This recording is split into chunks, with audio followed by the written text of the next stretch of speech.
నడమంత్రపు సిరి అంటే అన్ని ఉన్న ఆకు అణిగిమణిగి ఉంటుంది, ఏమీ లేని ఆకు ఎగిరెగిరి పడుతుందని ఒక విషయం తెలుసు మనకు. సడన్ గా ఒకటికి పదవి వచ్చిందనో, వాడికి గవర్నమెంట్ లో పొజిషన్ వచ్చిందనో, లేదంటే గవర్నమెంట్ జాబ్ వచ్చిందనో, ఒక ఎమ్మెల్యే స్థాయికి ఎంపీ స్థాయికి ఎదిగాడనో, లేదా రియల్ ఎస్టేట్ లో కొన్ని కోట్ల రూపాయలు డబ్బులు వచ్చాయనో ఆడు దేవుడు అయిపోడుగా.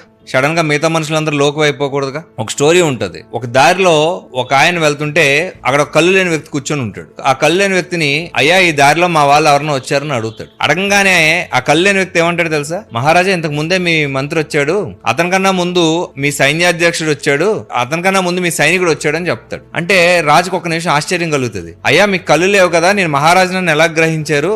అంతేకాకుండా ముందు వచ్చింది మా మంత్రి అని, అంతకు ముందు వచ్చింది మా సైన్యాధ్యక్షుడని, అంతకు ముందు వచ్చింది మా సైనికుడని అంత ఖచ్చితంగా ఎలా చెప్పారని అడుగుతాడు. అడిగితే ఆ కళ్ళు లేని వ్యక్తి ఏం చెప్తాడంటే, మొట్టమొదటి వచ్చిన వ్యక్తి ఎరా గుడ్డోడా ఇటువైపు మా వాళ్ళు ఎవరన్నా వెళ్ళారా అని అడిగాడు. ఆ తర్వాత వచ్చిన వ్యక్తి ఏమా ఇటువైపు మా వాళ్ళు ఎవరన్నా వెళ్ళారా అని అడిగాడు. ఆ తర్వాత వచ్చిన వ్యక్తి ఏమండి ఇటువైపు మా వాళ్ళు ఎవరన్నా వెళ్ళారా అని అడిగారు.